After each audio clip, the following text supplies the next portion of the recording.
विद्यार्थी मित्रों, सिद्धि हिंदी विद्यालय की ऑनलाइन क्लास में आप सबका हार्दिक स्वागत है। इस कक्षा के अंतर्गत हम कक्षा 9th विषय सामाजिक विज्ञान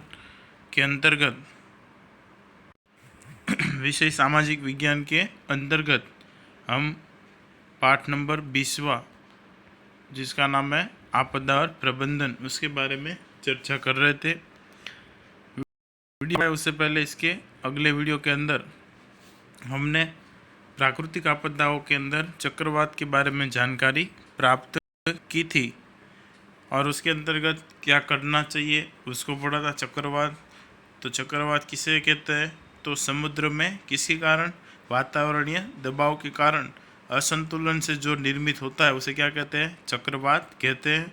और ये समुद्री तटीय विस्तार पर इसका विनाशक असर देखने को मिलता है, जिसमें भारत के पूर्वी समुद्री तटीय प्रदेश और गुजरात के अंदर कच्छ और सौराष्ट्र में इसका विध्वंस प्रभाव अनुभव किया गया है भूतकाल के अंतर्गत। उसके पश्चात क्या करना चाहिए तो उसके बारे में चर्चा कर चुके थे। सारे मुद्दों को एक बार फिर से तुम लोगों को पढ़ लेना है, ठीक है।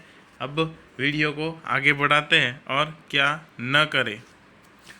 पहला है उसके अंदर क्या ना करें में, रेडियो पर मौसम विभाग द्वारा दी जा रही चेतावनी के सिवा अन्य की बातों या अफवाहों पर ध्यान न दे। रेडियो के अंतर्गत जो मौसम विभाग के द्वारा पल पल मौसम के बारे में जानकारी दे रहे उसको ही सुने। उसके अलावा दूसरे लोगों के द्वारा कुछ दूसरी बातों को या अन्य अफवाह फैले ऐसी बातों पर ध्यान न दे। दूसरा, वातावरण अचानक साफ हो जाए, बरसात रुक जाए या हवा चलनी बंद हो जाए तो भी खुले में बाहर न निकले। बराबर है। वातावरण अचानक साफ हो जाए, बरसात भी रुक जाए या हवा भी चलनी बंद हो जाए तो भी खुले में बाहर न निकले। जैसे कि वर्तमान परिस्थिति के अंतर्गत कुछ समय बीच में ऐसा लगा था जैसे कि कोरोना है ही नहीं, सब अपने घर से निकलना शुरू हो गए बिना मास्क के, और अभी बढ़ गया देखो।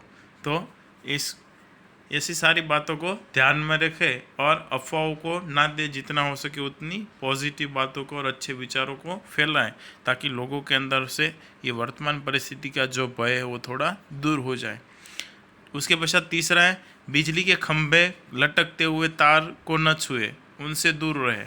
बिजली के खंभे हैं, लटकते हुए तार है, उनको छूना नहीं चाहिए, वरना किसी की तो आदत है, बहुत से ऐसे हमारे क्लास में भी, बराबर ना, जो खड़े हुए खंभे या लटकते हुए तार को खींचेगा, क्या हो रहा है ये, तो उनसे दूर रहें। चौथा है, विज्ञान के बड़े होर्डिंग्स या बड़े पेड़ के नीचे आश्रय न लें। विज्ञान के बड़े होर्डिंग्स यानी कि बड़े बड़े जो टावर लगे हुए होते वो, या फिर बड़े पेड़ों के नीचे खड़े ना रहे या फिर वहाँ पर आश्रय स्थान न ले। तो इतना नहीं करना है। उसके पश्चात है भूकंप। तो भूकंप का सामान्य अर्थ है भूमि का कांपना। क्या कहते हैं? भूमि के कांपने को क्या कहते हैं? भूकंप कहते हैं। प्रायः पृथ्वी के गर्भ में होने वाली भौगर्भिक क्रियाओं के परिणाम स्वरूप भूकंप के अनुभव किए जाते हैं।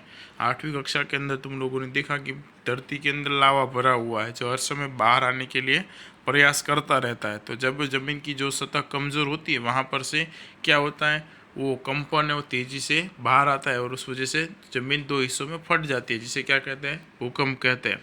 पृथ्वी की सतह के कमज़ोर परत वाले प्रदेशों को भूकंपीय संभावना प्रदेश गिना जाता है और इनकी अलग से पहचान की जा सकती है, परंतु भूकंप की निश्चित भविष्यवाणी नहीं की जा सकती है।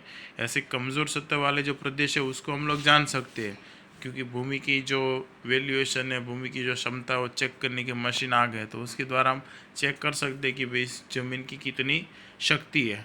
लेकिन भूकंप कितनी कहाँ पर आएगा, किस तरह से आएगा, उसकी भविष्यवाणी आज तक कोई कर सका नहीं है।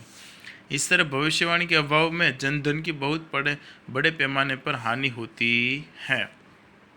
उसके पश्चात है क्या करना चाहिए। अब इसकी भविष्यवाणी नहीं हो रही है तो इस वजह से बड़े पैमाने पर जनधन को हानि होती है। किससे?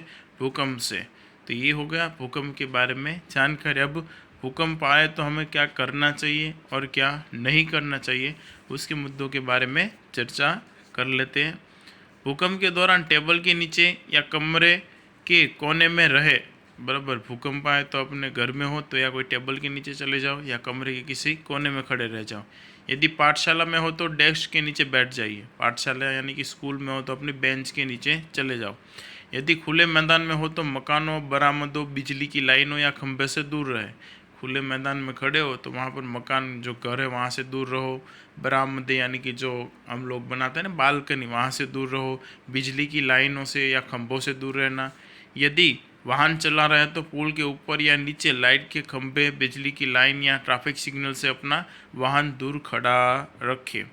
अगर वाहन चला कर रोड में से निकल रहे हो तो पुल के नीचे खड़ा ना रखें, ना तो पुल के ऊपर खड़े रखें, और ना ही तो जो स्ट्रीट लाइट लगी हुई होती है रास्ते पर, जो बिजली के खंभे लगे हुए उनके नीचे ना खड़े रहें। और ट्रैफिक सिग्नल से भी अपना वाहन दूर, जहाँ पर कोई चीज़ वस्तु ना हो, बराबर खाली मैदान हो, ऐसी जगह पर अपने वाहन को खड़ा रखिए। इतनी सावधानी रखनी चाहिए। उसके पश्चात और भी है क्या करना चाहिए उसके बारे में, लेकिन उसके बारे में सविस्तार से जानकारी हम इसके अगले वीडियो के अंदर प्राप्त करेंगे। आशा रखता हूँ जो चक्रवात और भूकंप के बारे में जानकारी दी, उन दोनों के समय क्या करना चाहिए क्या नहीं करना चाहिए, उसके बारे में जो बताया उसमें सबको समझ में आया होगा। वीडियो को सुनने के लिए धन्यवाद।